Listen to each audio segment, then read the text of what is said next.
Joining us now is Attorney Domingo Cayosa, former president of the Integrated Bar of the Philippines or IBP. Good morning, Attorney. Thank you for joining us again. Good morning, Angela and Diego. Magandang umaga po sa ating mga kababayan.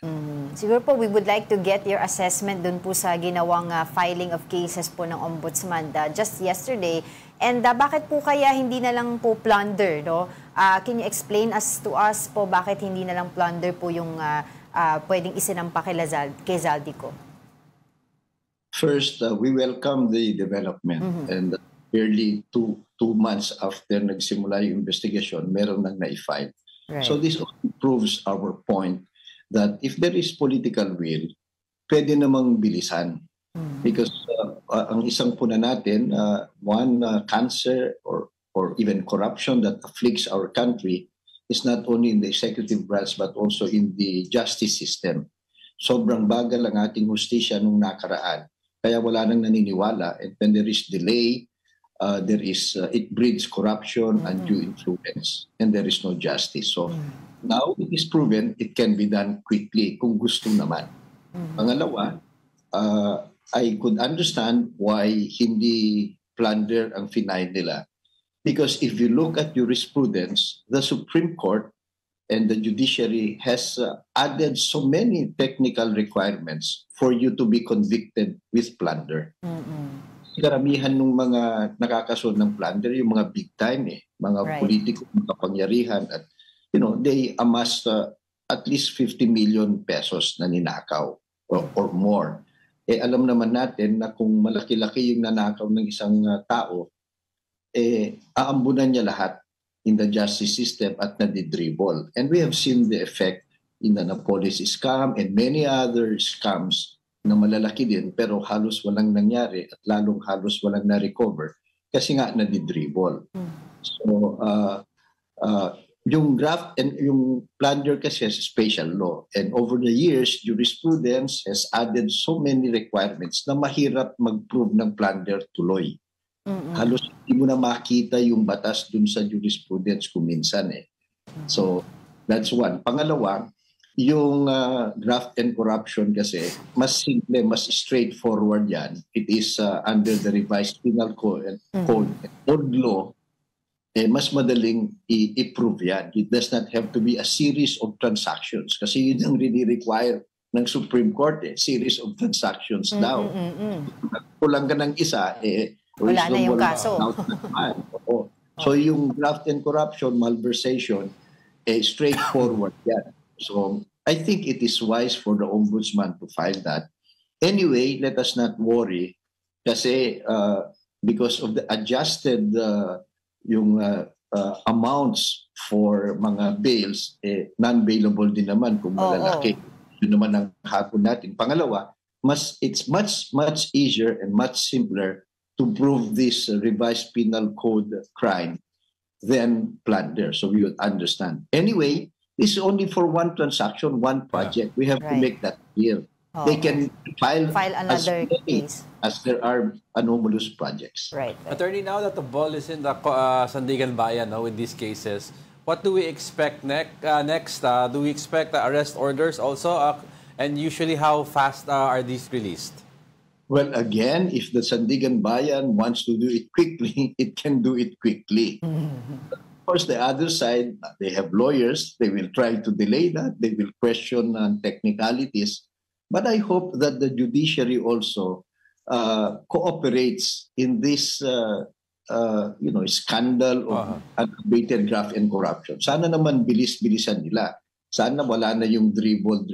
So I hope that they will also find probable cause because they have to evaluate it independent of the assessment of the Ombudsman. And that's very quick kasi ang linaw nung may papeles di ba? So I hope that they will issue the warrants of arrest as soon as possible para makita ng taong bayan na hindi na naman ito yung the usual delayed or forgotten justice. Exactly. In the case po, Attorney of Zaldico, the next step is the cancellation of the passport? That can be one of the other remedies. If I may point out, ang alam lang natin yung warrant of arrest and then yung hold order, cancellation of passport. under the Sandigan Bayan rules, they can avail of preliminary remedies. They can already put on hold yung kanyang mga asset. Merong preliminary injunction powers. That's in the rules. Hindi alam yan ng marami. Civil cases of the preliminary remedies available in civil cases under the Sandigan Bayan rules can also be applied to graft cases. So yung mga paghawak ng kanilang mga ari-arian para panagutin kung sakaling makonvict sila, pwede na nilang gawin yun. And I hope they do that. Para sa hindi na ito maitago at kahit makonvict sila, magtatago na lang sila, wala tayong makukuhang maibalik na kayamanan ng bayan. So I hope they do that. I hope the Ombudsman will file the necessary motions, and we hope that the Sandigan Bayan this time will be serious and quick about serving justice to the country and to this accused. Well, totoo yan. Kasi nga, yung mga air assets niya, alam naman natin about it, pero because wala ngang nagawa kaagad, nakalabas na dito sa ating bansa.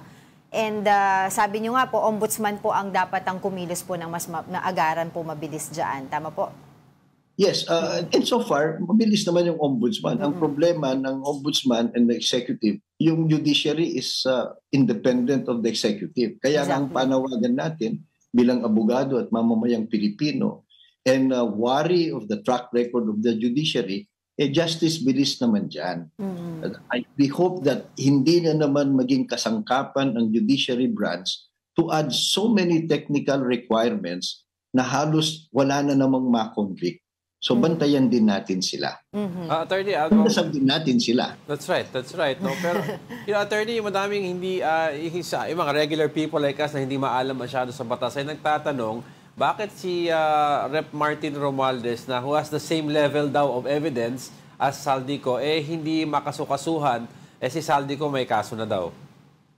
Well, hindi ho exactly the same level. I will not justify for anybody. Everybody should be held accountable, whoever they are. But you have to understand also, on the side of the prosecutors and the investigators, hindi naman accurate na parehong level of evidence. Kasi yung kay Saldico, ang daming opisyal ng DPWH ang nagsasabi na sila mismo nagbigay, siya ang nagutos. Directly. Si Saldico was the head of the House of Representatives delegation. Kasama niya si Senate President Escudero dun sa BICAM na kung saan in-insert yung mga unprogrammed fund at yung mga ginamit sa mga ghost projects. Si Speaker Romualdez kasi so far ang nagsasabi lang na may dineliver sa kanya yung Gudesa. Yeah, si Orly Gutesa. Si Gudesa, early on, diniscredit na nila ang technicality yung kanyang affidavit. Plus, nung nagsalita naman siya sa Senado on a separate oath, parang kino-quotes pa siya ng isang senador. Di ba? Then biglang nawala na siya. So, I hope he surfaces again. And there should be corroborating evidence. Yung iba dyan, dapat may CCTV, meron siyang mga kasama kasi hindi naman siyang mag-isa na nagde-deliver daw. Exactly. Diba? So, yun, kulang. Si Saldico kasi ang dami na. Ang mga, at may mga ebidensya, may mga ghost. And his construction companies were involved in this project. Si Speaker kasi wala siyang ganyan. Hopefully, information and evidence will come by at yung mga nagsasabing kasing guilty siya, di tumulong silang magbigay ng ebidensya para ma-actionan din kung sakasakali.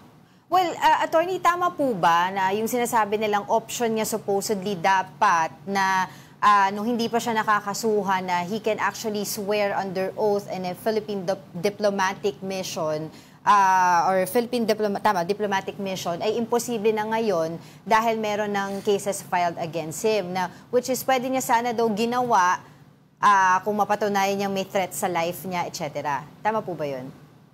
Well, you can execute a sworn statement before any consular official. Threat or no threat. You don't need to justify it. Karapatan mo yun eh. Ang problema, nagtatago nga siya. Di ba? And then, of course, Malalaman medyo- natin kung nasan siya kung ano siya swear ng oath no under diplomatic mission. That's one. And siguro natatakot siya. But medyo too late the hero siya ngayon in terms of timing. Plus, kung nandyan na yung mga revocation ng passport niya, yung kanyang warrant of arrest, lalong hindi mapapakita yan kasi huhuliin talaga That's siya right. yan sa ating embassy or consular offices. Yeah, and lastly, on my part, attorney, if let's take Saldico, if he is found guilty, what kind of punishment are we looking at?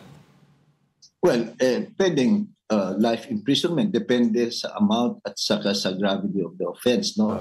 Pangalawa, siyempre, makukuha yung pagbabayarin siya. Yes. Ibabalik niya yung kanyang ninakaw. And this is only one project. Yeah. There will be others. So, patong-patong talaga yan. Patong-patong talaga yan. And I hope they do that. Ang aking concern lang, dapat hindi lang yung mga big time ang kasuhan. Lahat ng sangkot, pati yung COA, pati yung BAC, yung Bids and Awards Committee. Yeah, Kasi lahat sana kahit maliliit, para sa ganun, ma-pressure yung mga maliliit na magsalita. Pangalawa, That's good. Politicians ang big time lang ang gagalawin dito. Yung mga nasa bureaucracia, sasabihin, sige, maghintay na lang tayo ng next administration. That's Then, right. ganun din ulit ang gagawin nila.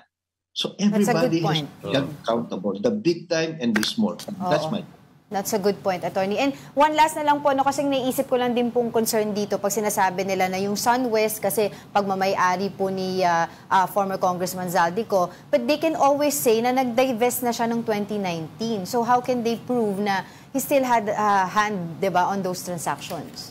There is what we call in law and jurisprudence, yung piercing the corporate veil. Kasi gawain talaga yan na, you put everything in a corporate, biglang mag-divest ka, pero ikaw pa rin nagpapatakbo. Ikaw pa rin nakikipag-usap. So, that can be easily proven. If that is proven that you're actually in control, even if you divested, then the law and jurisprudence says you can pierce the corporate veil para sa ganon, mananagot ka pa rin. Yun. Alright, sige, napakalinaw ng mga explanation ni attorney as always. Yes, and thank you for your time and insights. Former IBP President, Attorney Domingo Cayosa. Maraming salamat. Good morning sa lahat.